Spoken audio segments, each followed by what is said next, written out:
house and its significance. Once it's rehabilitated, what will Fallon House represent for San Jose? Well, in the first place, you have to take all your Fallon's attributes that I just mentioned, or characteristics, or deeds. But you have to remember, he's been remembered best for the fact that he raised the American flag here. And San Jose wasn't the first city in the state. Well, it wasn't even a city when the flag was raised. It was a pueblo. All right. The Monterey was first. And then there were 2 or 3 ahead of Fallon. Fallon, there was Commodore or Captain Montgomery raised the flag at San Francisco and Warren at Sonoma. And then I think we came in about there. But that is a thing you'll find when you see mention of him in the book. The first character is he raised the flag in San Jose, indicating that it was a possession of the United States of America. Actually, it wasn't a possession yet till the Treaty of Guadalupe Hidalgo was signed in 1848. So wait a minute. But he has that distinction. He has that distinction of being the person who raised the flag first in San Jose. Well, that's the thing they remember him most for, that he raised the flag here. So some accounts say he was under orders from Sloat. Other accounts say don't mention, and then some of the more modern researchers say that he wasn't under orders. Well, he had instructions. I don't know, if you were in any of the armed forces, you obeyed instructions too, I believe. So I let there ought to be a good name for it, but we'll just pass that by. I was going to say I'd let the experts argue the definition, lexicographers, if you wish. So but the record here was good, very good. Now he's been, as I said, he's been hammered at from all sides in recent years. It's a lot easier to hammer at a dead man. He can't defend himself. So I remember him for what he was here. Now he was accused of pretty slick behavior in handling land deals.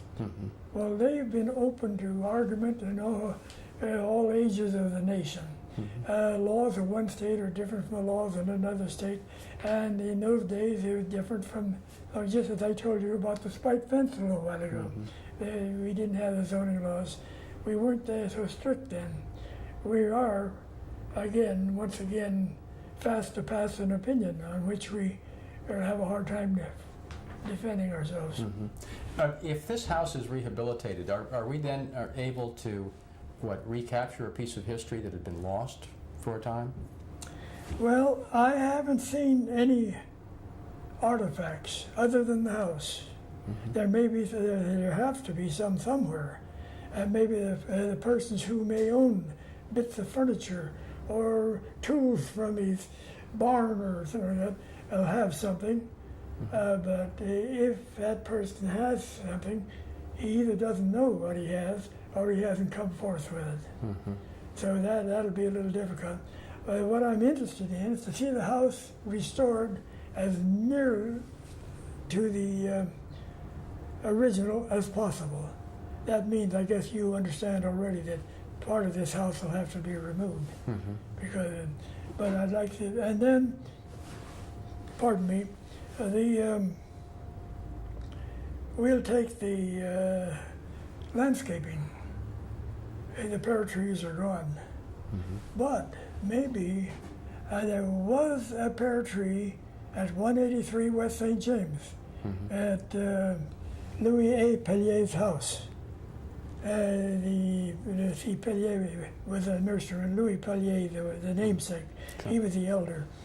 And then Louis A. Pellier was a mail carrier. I knew him, and I knew Mrs. Etrup Pellier. She helped me with when I was doing a story on the prune. But there was a lone tree there that Mrs. Pellier told me was one planted by Louis.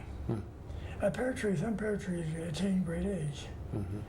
So if Fallon got some of his trees from Pellier, then he must have had a variety.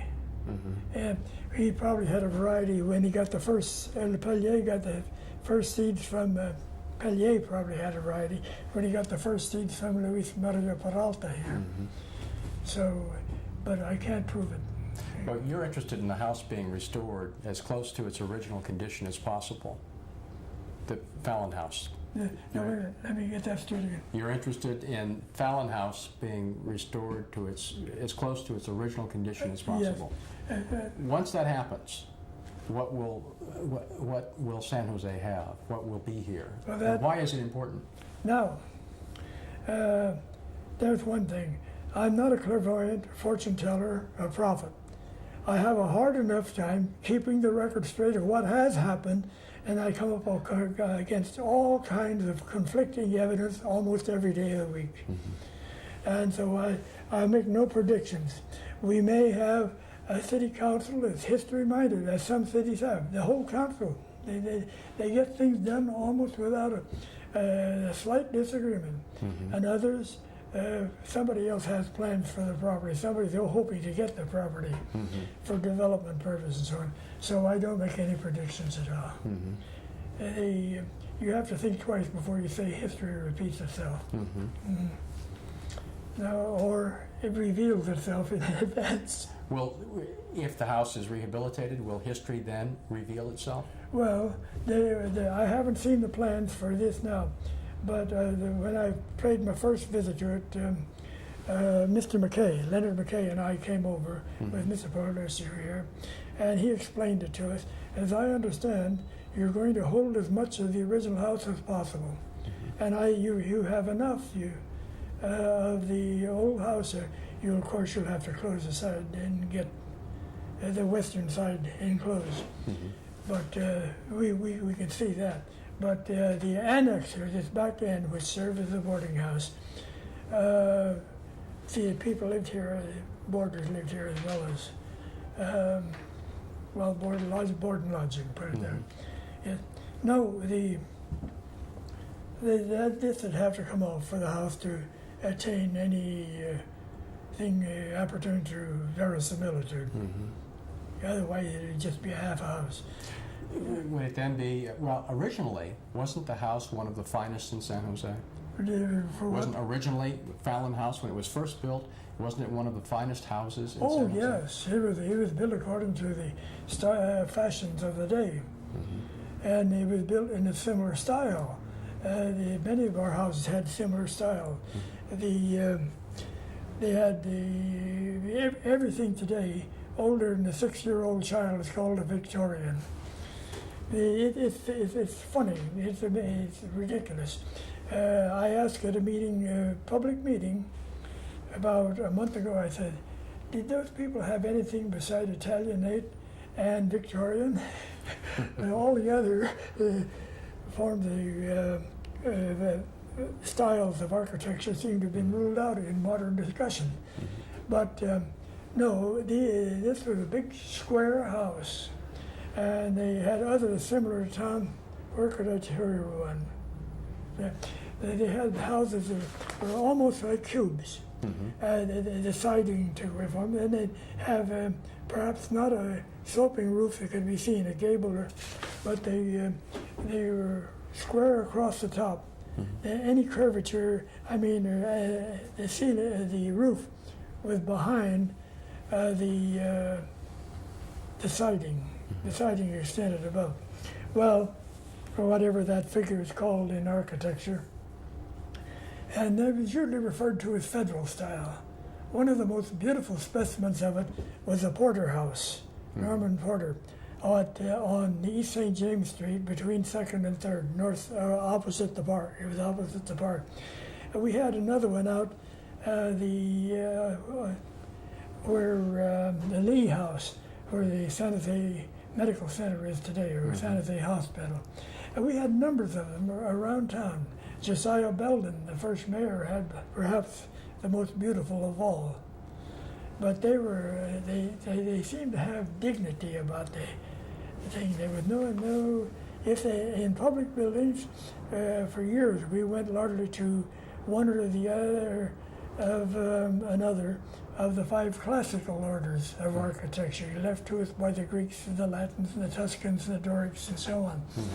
So that was it. They followed the older styles, but not. This house, you could. Have you seen the pictures of this house? Yes. Yes. I have. You've seen the drawing in the Thompson and West Atlas? No, but I've seen. Well, photographs. take a look at that. Take a look at the fence. Yeah, the fence in front of it. Then you look across the way and you see those 2 little houses that stood there with city fronts. A city front makes the house look taller. You know, it goes up above the porch roof, and some people call it champagne front and beer income. and we had many stores who were built with that city. That's called a city front, square front. But although the house has a longitudinal gable roof. So, but you have several good men here among the architects who know their stuff, and they're really going after it. So I've talked to 2 or 3 of them, and If this house, when this house is rehabilitated, and you were to stand in the same room that Thomas Fallon stood in, and perhaps slept in, and read in, would that give you a clearer idea of the time that he lived? oh, well, yes, to an extent, but we didn't change our fashions so rapidly as we do today. But they'll give you a pretty good idea. There'll be some hidden characteristic that some sharp architect knows about, and he can just tell you almost to the day it was built. I'm not acquainted with all those details. I leave it up to the man who knows. But as far as you know, though, your recollection of the oral history that you were able to gather about Thomas Fallon, it sounds like he was certainly well respected in his community. Well, popular. I think he had a feeling for the aesthetic. Some of our people today think they're horrible. Well, what do I think about some of the things I look at today? But that part, I think, is a matter of taste, matter of personal taste. The captain had a pretty good idea what he meant. He probably got together with an architect or a builder. So, you know, a carpenter in those days, an ordinary carpenter, was a master craftsman. He had to learn his trade. He couldn't put together the jerry-built stuff we have now. He had to study. When a lad was bound out to learn the trade, I believe he signed an indenture, or his guardian did. And it was like a mortgage. He had something in common with a mortgage. And he was to learn the art. You see, that'll be quoted. It's in the formula. Art, mystery, and trade. Each had a separate meaning.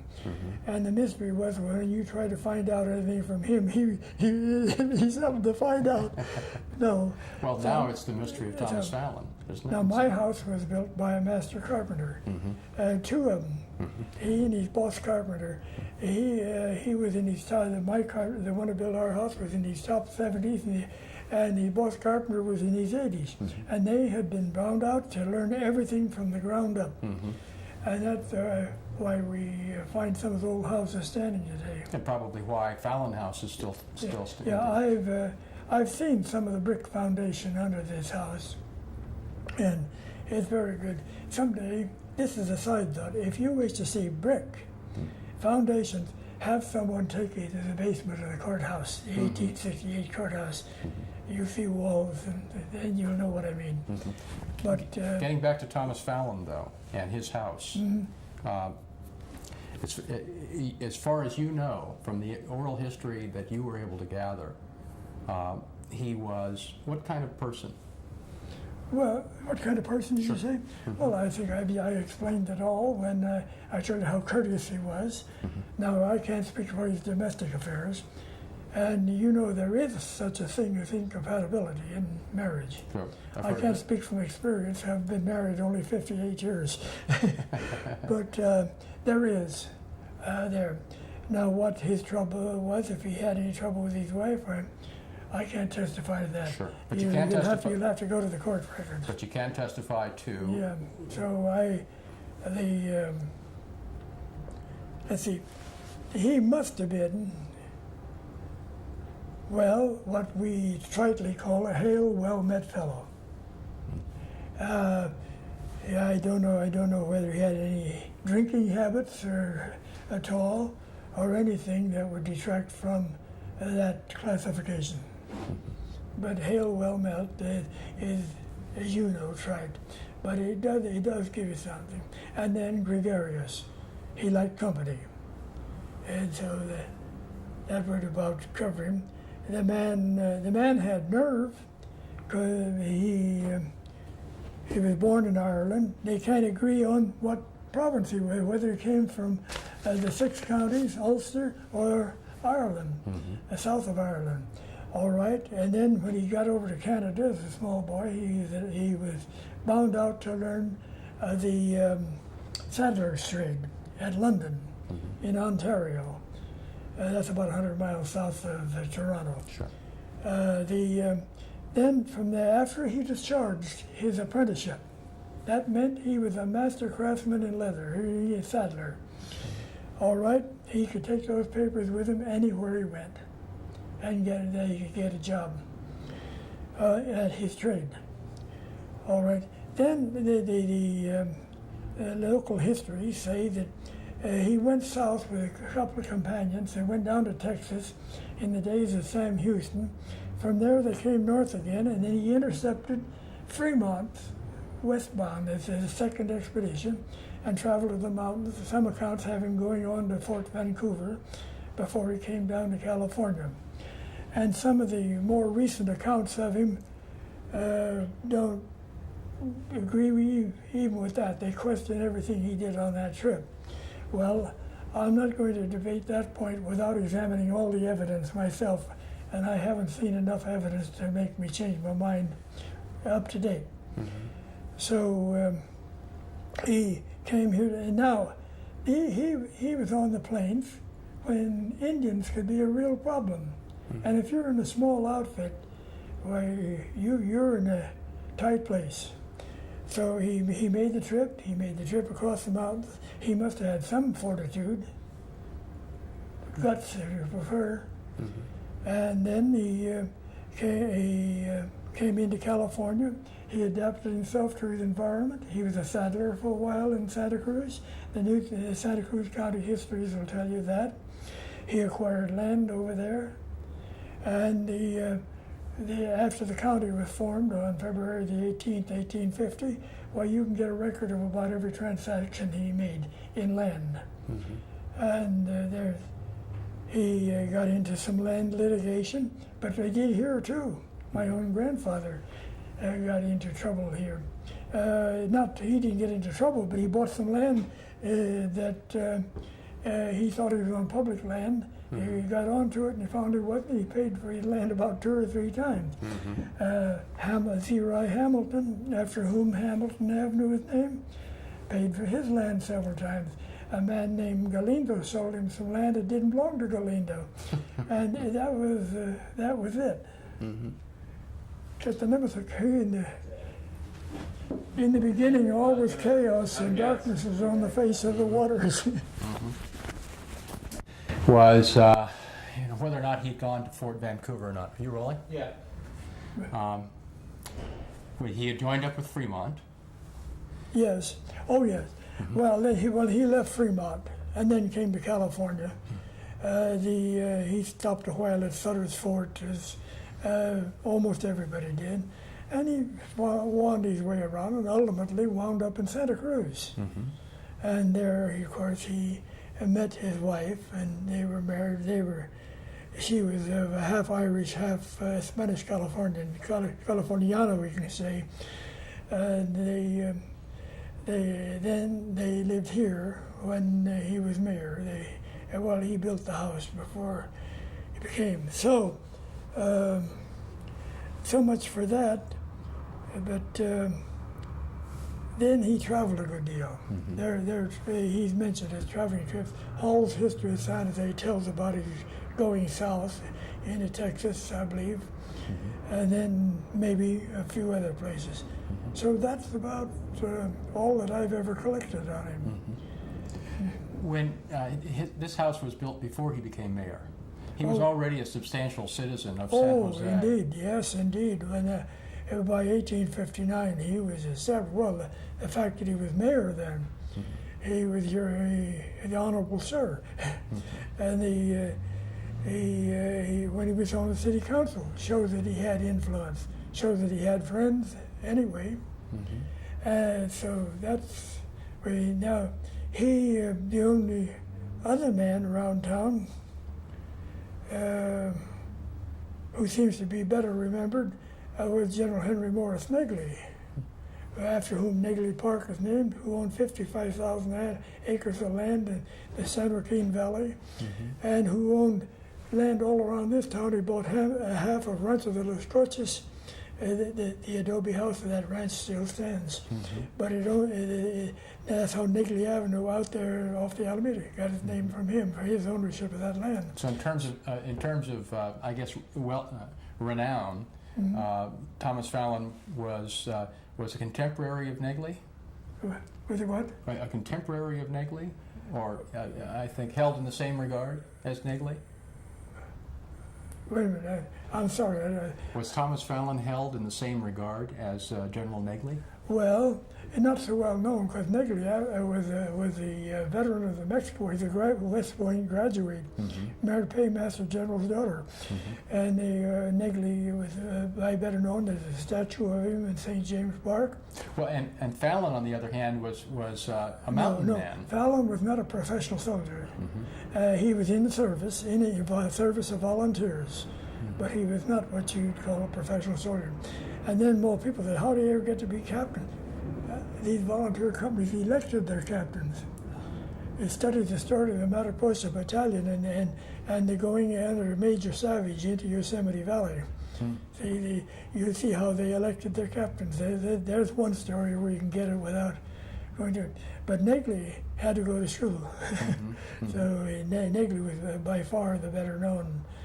Fallon was known locally, but Negley had credit of establishing, co-founder of the first bank in California, and he and Richard Harcourt Sinton in San Francisco. So, and it wasn't here; it was in San Francisco. Sure. Prior to that time, all banks go in California what you call houses of deposit. A house of deposit was any business establishment that had a safe. And then the miners, we had no coinage to speak of. The miners were bringing people who had been to the mines, not necessarily vocational or professional miners, would bring their pokes of gold into it, and the merchant would put it into his safe. Josiah Belden was a house of safe deposit. He had a big store here in San Jose. And then they would write checks against that. They'd tear a strip of paper off a piece of stationery about that wide.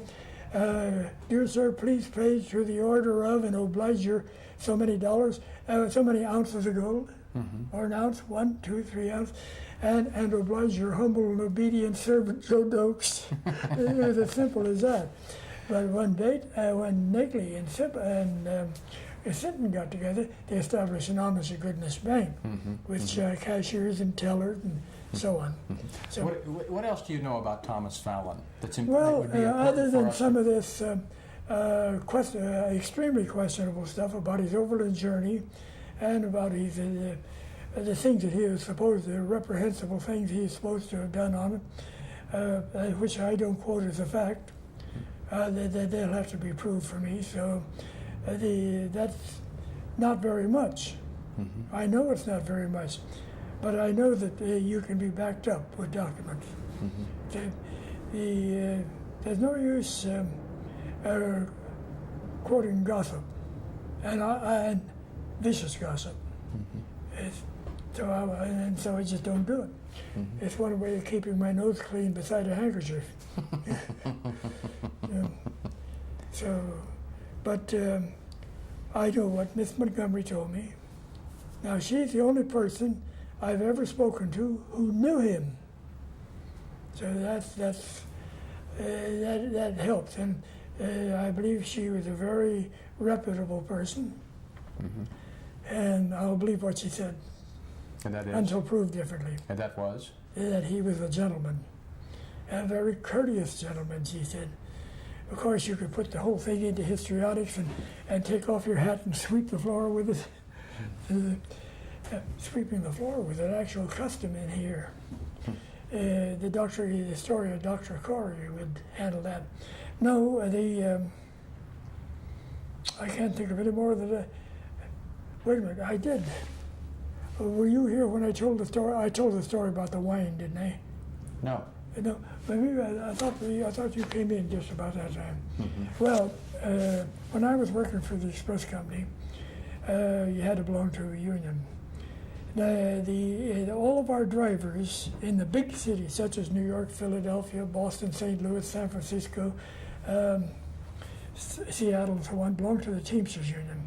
All others belonged to the Brotherhood of Railway Clerks. We belonged to the Railroad Union. Well, the railroads owned the company anyway.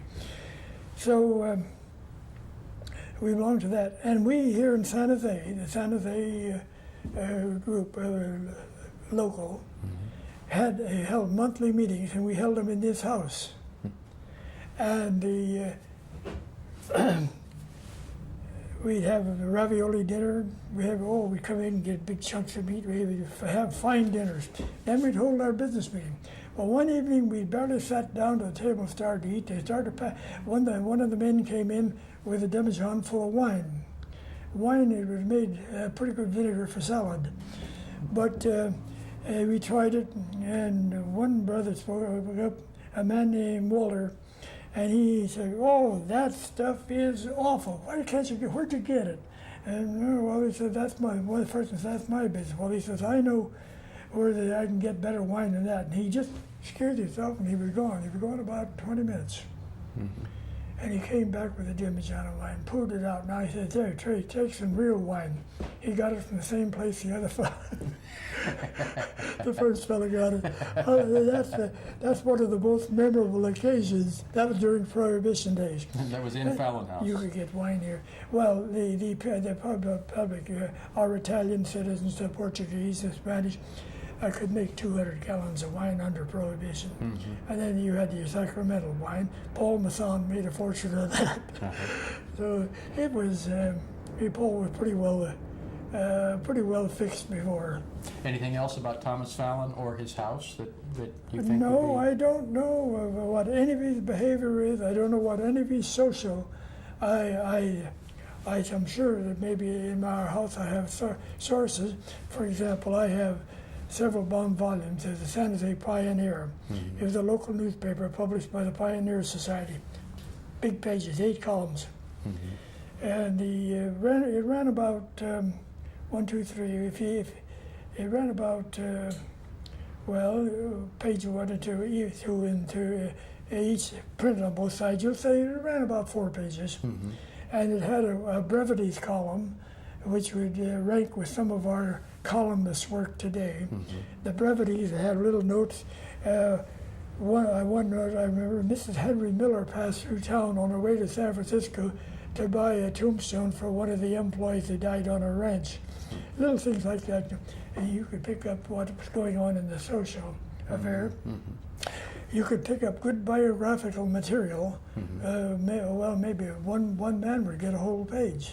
I'm curious, though, if once Fallon House is rehabilitated, won't we learn more about Thomas Fallon? We will learn more. It'll arouse more interest. See, I've had to, in my work, I've had to handle all kinds of persons and places and deeds and so on, and I've never concentrated on Fallon. Right now, I am concentrating on Dr. John Townsend, who is the first provable American MD to settle in California. We had American MDs here. They might have come through as Army surgeons or something. Sure. But he settled. Settled is a key word. Practiced it. But what I'm getting at is that the rehabilitation of Fallon House will focus attention on him, and it will allow those little bits and pieces of history that are now floating free to have a focus. Well, um, in favor of saving the house, very much in favor. And I have no compunction whatever about honoring Fallon for raising the flag. None at all. That may sound even a little jingoistic to some people. It did. It was an historical event that took place and is in the general history of the state. So there's no reason for all the fuss. We have erected monuments to people less credible. Creditable is a better word. No, and then maybe they weren't credible either. But no, Fallon, there's been too much speculation as to his character. And I'm not a psychologist, I'm not a clergyman, I'm not a lawyer, I'm not a physician, and I don't give advice. Yeah. I'll try to report the thing as best I can as I find it. So I told you before you ever called me, well, when for the first time you called me, I told you that I don't get mixed up in any of this stuff here, and my knowledge is only what I can prove here. And I'll give you, you get calls for this sort of thing often? Sure. Well.